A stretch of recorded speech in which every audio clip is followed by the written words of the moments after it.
Hello, everybody. Welcome to Story Time again from the Milledgeville Public Library of Illinois.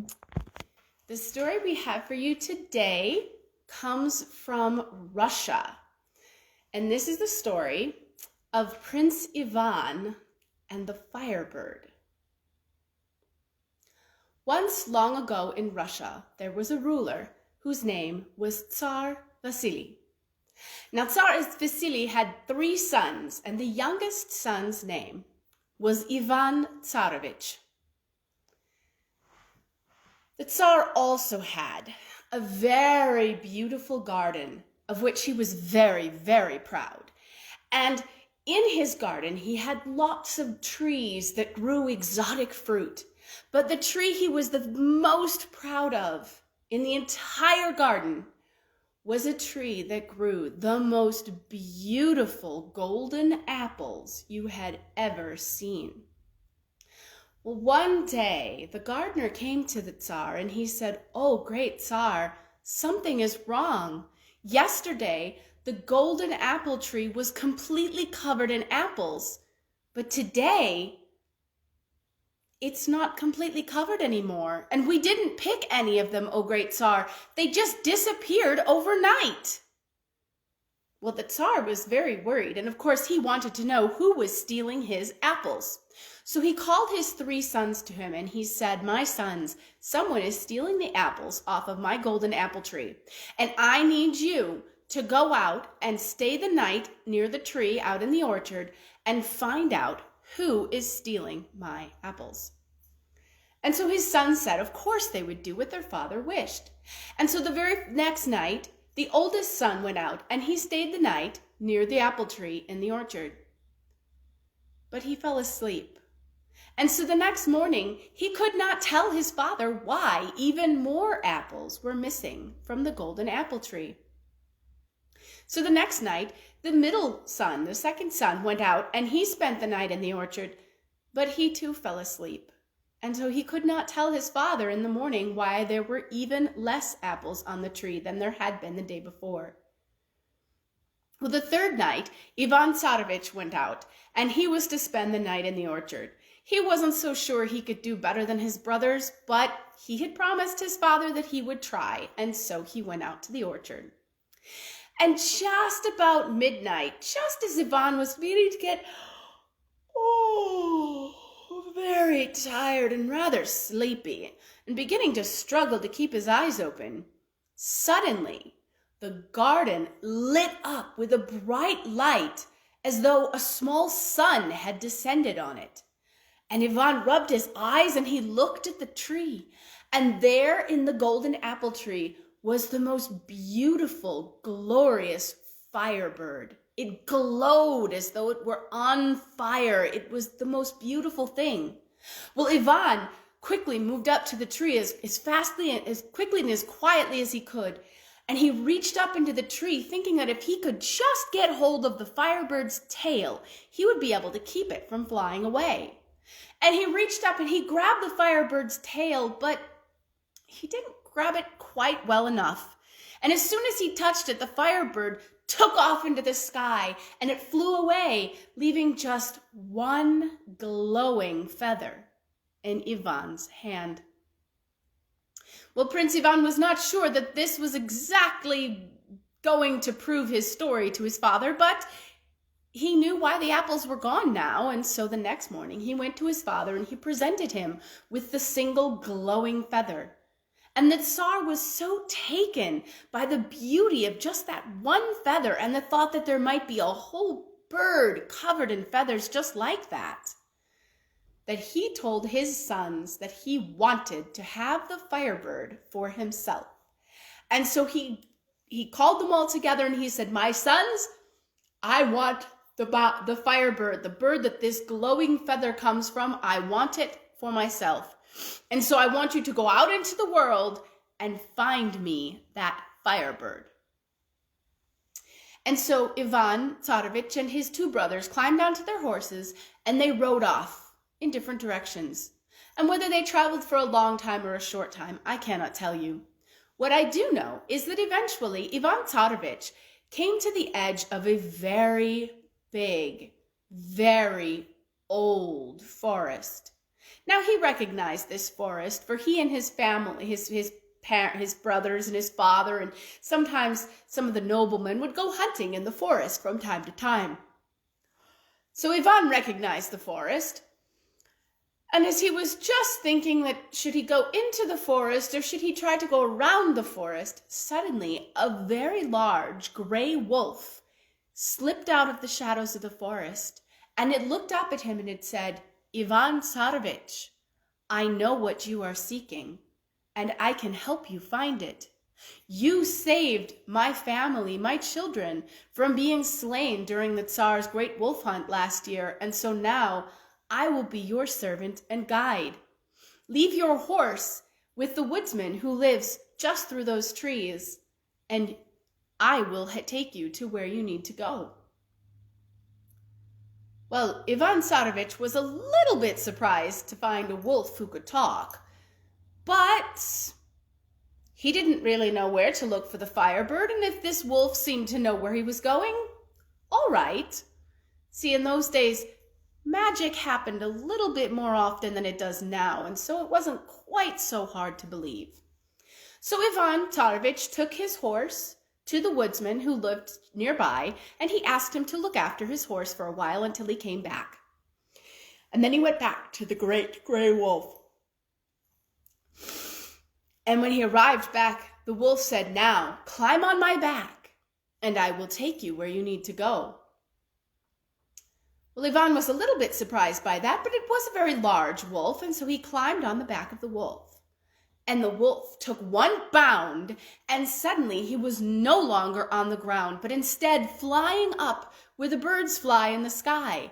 And as he ran along through the sky, Ivan saw woods and mountains and fields and rivers flying by beneath him. And eventually the wolf came down and landed gently on the ground. And he said, "Now, Prince Ivan, just through these trees, there is a wondrous garden with crystal palaces in it. If you go through the gate just in front of you, you will find that the firebird is there in one of the trees. But I must caution you. Take the firebird and bring the firebird only. Do not touch its golden cage. You will be tempted, but do not touch it, for if you touch the golden cage, it will bring you bad luck." So Ivan said, "Well, I can do that." And so he went through the trees, and he found the gate into the garden, and he opened the gate, and he went into the garden, and by the glow, he was able to find the firebird. And when he came up, he found the firebird sitting in the golden cage, the big door hanging open. And so he reached into the cage, and he got a little distracted because the cage was so beautifully made, and it was all made of gold, and it was gorgeous. And he just touched it just to feel it, for it was so beautiful. Well, as soon as he touched it, the sound of 1,000 tiny little bells rang out through the garden, and instantly Ivan Tsarevich found himself surrounded by guards with spears, far too many of them for him to fight and run away. And the guards with the spears took him with them in front of their ruler. The ruler of this land his name was King Muhmud. And King Muhmud looked at Ivan Tsarevich, and he recognized him. And he said, "Well, Prince Ivan, I would normally punish very, very strongly anyone who tried to steal my firebird. But I know your father, and he is a good friend to me. So I will be lenient with you.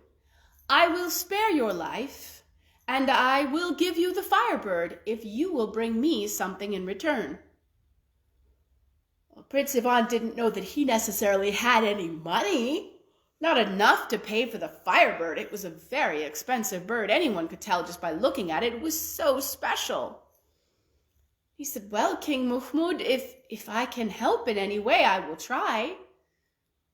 And King Muhmud said, "Well, far from here in the kingdom of Kim Karam, there is a horse with a beautiful golden mane.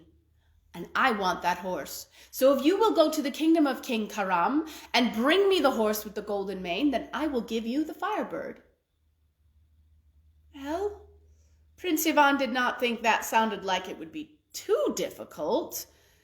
He wasn't entirely sure that he could do it, but he said that he would try. And so he went back out to his friend the wolf. And when he got back out to the wolf, he was feeling a little sheepish, for now he remembered that the wolf had told him not to touch the golden cage. And he had touched it anyway. And so he went to the wolf and he said, "I'm sorry, friend wolf, but I forgot what you said and I touched the golden cage. And now King Mahmud wants me to bring the horse with the golden mane from the kingdom of King Karam before he will give me the firebird." The wolf said, "Well, I will help you, but this time you must remember to do as I tell you." Ivan said that he would certainly try. And so he climbed on the wolf, and the wolf bounded up into the air again, and he went across mountains and deep seas and enormous green lands below, and finally he landed gently. And he told Prince Ivan that if he would go through the last of the trees, he would see a garden gate. And in that garden gate, if he went through the gate, he would see a pasture in front of him. And in that pasture would be the horse with the golden mane. "But," said the wolf, "you must go to the horse, take him by the golden mane, and lead him out. Do not touch his harness. You will want to, for it is very beautiful and golden. But do not touch it, for if you do, it will bring you bad luck." So Prince Ivan said that he would go and he would do as he had promised this time. He would not touch the golden harness. No, he would not forget. And so he went to the gate, and he opened the gate, and he went in, and across the pasture he saw the horse with the golden mane. And so he went up to the horse, and he took it by its golden mane, and he began to walk across the pasture back towards the gate. And he was feeling very proud of himself, for he had accomplished what he came to do. But the horse was wearing a beautiful golden bridle, and Ivan thought that it was rather cruel of him to take the horse by the mane and maybe pull on its neck and lead it out without using the bridle. And so he touched the golden bridle. And of course, as soon as he touched the golden bridle, which is part of a horse's harness, 1,000 tiny bells rang out, and Prince Ivan found himself once more surrounded by a wall of spears and a lot of soldiers and guards. Well, these guards took him before King Karam. And King Karam said, "Who are you? And why were you taking my horse?" And so Prince Ivan told him the whole story. And King Karam said, "Well, it is a good story. And I am inclined to give you the horse to take to King Mahmud. But I shall need something from you first." Now, Prince Ivan didn't have any more money now than he had before. But he said that if he could help the king in any way, he would certainly try. And the king told him that 3 years ago, his younger sister, Princess Yelena the Beautiful, had been captured by the immortal Koshai, the evil, and taken to the kingdom beyond all other kingdoms. And the king said, "It has caused me great sorrow and much suffering to have my sister so far away and in the hands of so evil a person. Many heroes have gone from here and tried to find her and have lost their heads on the plains of Koshai the Immortal. If you will bring her back to me, Prince Ivan, I will give you the horse with the golden mane to take to King Mahmud, so that you may get the firebird to take back to your father." Well, Prince Ivan wasn't really sure he could do this. Koshai the Immortal? That sounded a little dangerous, but he had promised that he would try. So he went back out to his friend the wolf, and this time his head was hanging low in shame, for he remembered that he wasn't supposed to touch the harness of the horse, and he had touched the bridle, and would he ever remember to follow the instructions? Well, his friend the wolf said, "It's all right, Prince Ivan, but next time, do not disobey me. Climb on my back. It will be a long road and it will be a hard one, but a man can only die once, and I think I know someone who can help us." And so Prince Ivan climbed on the wolf's back, and the wolf bounded up into the sky and traveled across over dark woods and impassable swamps. And then he said to Prince Ivan, "Prince Ivan, now we are coming close to the place where no human has ever set foot." And then he started to come down from the sky, and he said, "Baba Yaga the Wicked lives here.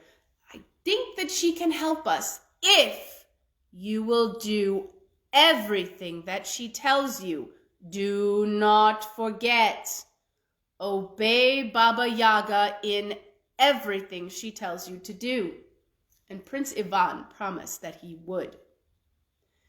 Well, when they landed on the ground, Prince Ivan found the strangest little house in front of him. It was standing on chicken legs, and the chicken legs were running around and around and around in circles, so that the house went around and around and around and around and around and around. And Prince Ivan was very confused about how he was going to get inside that house to talk to Baba Yaga the Wicked. But the wolf said, "There is a way to do it. You must simply say to the house this rhyme." And he taught it to Prince Ivan. And so Prince Ivan went up to the house, and he said the rhyme that the wolf had told him to say. He said, little hut, stand still with your back to the woods and your face to me." And the little hut instantly stopped spinning around and settled down on its little chicken legs so that Prince Ivan could go to the front door. Well, Ivan walked up to the front door, and he was about to knock when suddenly there was a bolt of lightning and a thunderclap, and Baba Yaga appeared. And she said, "Prince Ivan, what are you doing here? I think I know. I think you have come to fight Koshchei the Immortal for the beautiful Princess Yelena. Yes, yes, yes. I can help you, but only if you are brave." And then she gave a great shout, and from all corners of the woods, all sorts of beasts came running in, satyrs and monsters and bears and deer and lions, and all sorts of animals. And they all came running in, and Baba Yaga gave her orders, and they all ran out again, and a little while later they came back, and very soon they had a fire burning under a giant cauldron, which they had filled with water and magical herbs and magical water and regular herbs and all sorts of magical things. Well, the water in the pot, because it was so big, took a while, but it did eventually begin to boil and to bubble. And Prince Ivan was wondering if he was going to have to drink it, or if she was going to make something else out of it, or what, were they going to have soup for dinner? He didn't really know what was going to happen.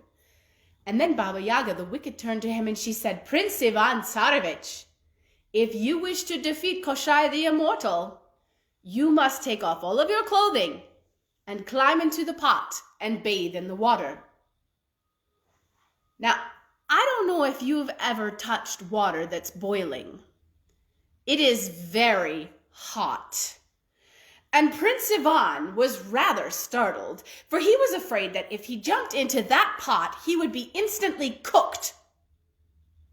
But he had promised to do everything Baba Yaga said so that he could defeat Koshchei the Immortal and save Yelena the Beautiful. And so he took off all of his clothes and he jumped into the pot. Now, much to his surprise, when he jumped into the pot, he wasn't instantly scalded and cooked like some sort of a shrimp. No, instead, he found himself suddenly bathing in very cool, beautiful water.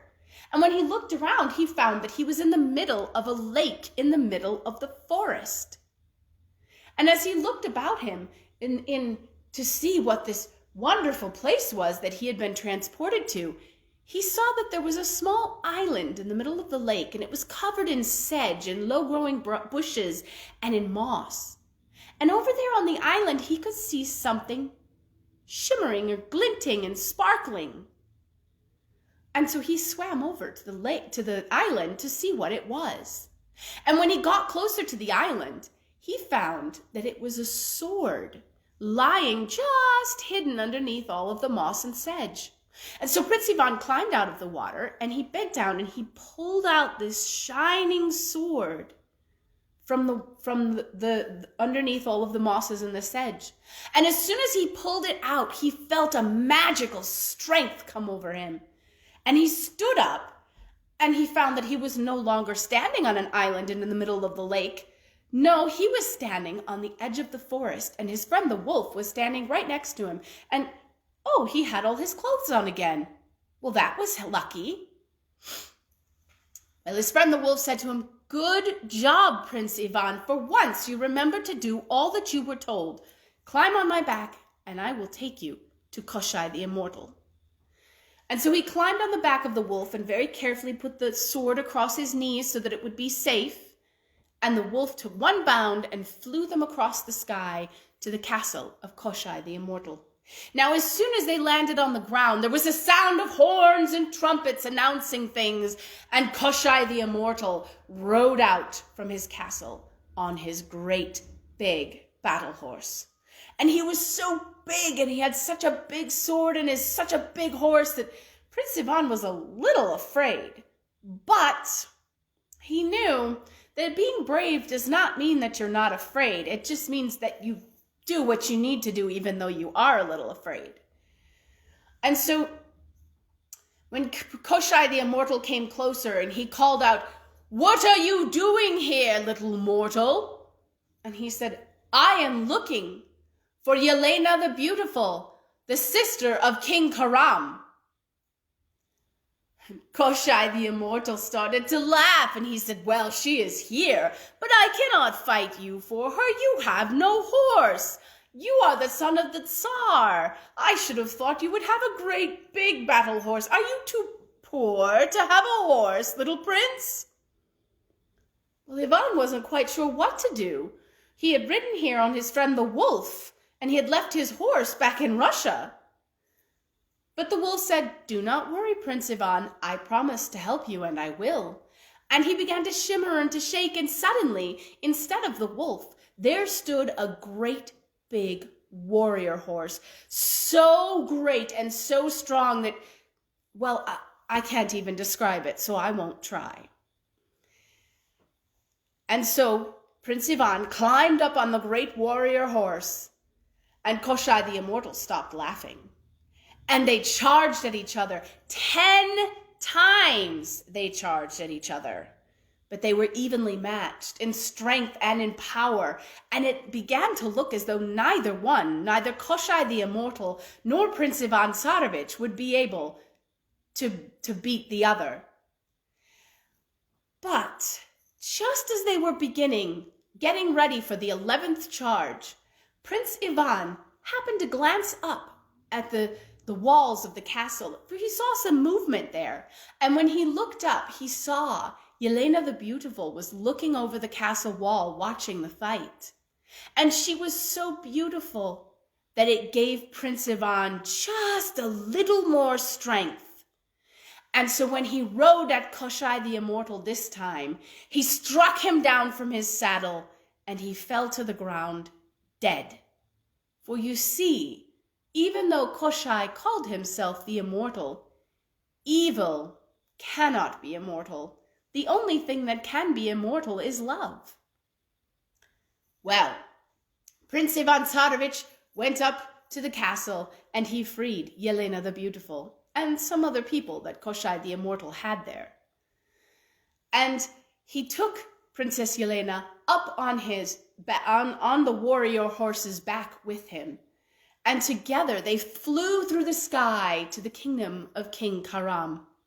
And when they landed in the kingdom of King Karam, he was so happy to see his little sister again and to see that she was safe and she was well. And he gave a great feast and a big party that lasted for days for Prince Ivan Tsarevich and joy for the return of his sister, Yelena the Beautiful. And at the end of the party, Princess Yelena went to her brother and she said, "Brother, I have fallen in love with Prince Ivan Tsarevich and I wish to marry him." And King Karam said, "Children, I bless your love. "Prince Ivan Tsarevich, I do not have any children, and I should very much like it if you would rule my kingdom when I die."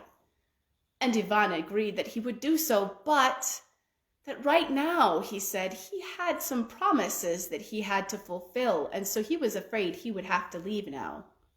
Well, Yelena did not want to be parted from him, and so she went with him when he rode to King Muhmud, bringing the horse with the golden mane, and King Karam was so pleased that he had even given the golden saddle and bridle, the golden harness, to go with the golden horse. And so they took it to King Muhmud. And when they arrived at the home of King Muhmud, he was so pleased to see Ivan again, and so very pleased to see that the horse with the golden mane had been brought to him, that he gave a great big party, and they had another big long party. And at the end of it, King Muhmud admitted that he liked Yelena so much that he wanted to give her the horse with the golden mane. And so Yelena mounted on the horse with the golden mane, and Prince Ivan mounted on the warrior horse that had been his friend the wolf. And the King Muhmud gave him the firebird in its golden cage. And together they traveled back to Russia. Now, when they reached the edge of the forest in Russia, the warrior horse changed back into Prince Ivan's friend the wolf, and he said, "Prince Ivan, my help ends here. I have repaid the debt from when you saved my family. I give you blessings, children, and be happy." And Prince Ivan thanked the wolf for all of his help, and the wolf ran off into the woods. And Prince Ivan went to the woodsman who lived nearby, and he reclaimed his horse. And he on his horse, and Yelena on the horse with the golden mane, rode back to the Tsar Vasily's castle. And when they arrived, Tsar Vasily was so pleased to see them and so pleased to get the firebird in its golden cage that he threw a great party. And when that party was over, he threw another party for the wedding of Prince Ivan Tsarevich and Yelena the Beautiful. And the wedding party was so grand that for many and many a year, even long after Ivan and Yelena had gone back to the kingdom of King Karam to rule there, that folk were still talking about that wedding party in Russia and about the magical power and beauty of the firebird. And that is the tale of Prince Ivan and the firebird from Russia. I hope you enjoyed it, and I hope you'll come back and join us again on Wednesday at 3 p.m. Central Time. We'll have another story for you from here at the Milledgeville Public Library of Illinois. Have a great day, everyone. Bye.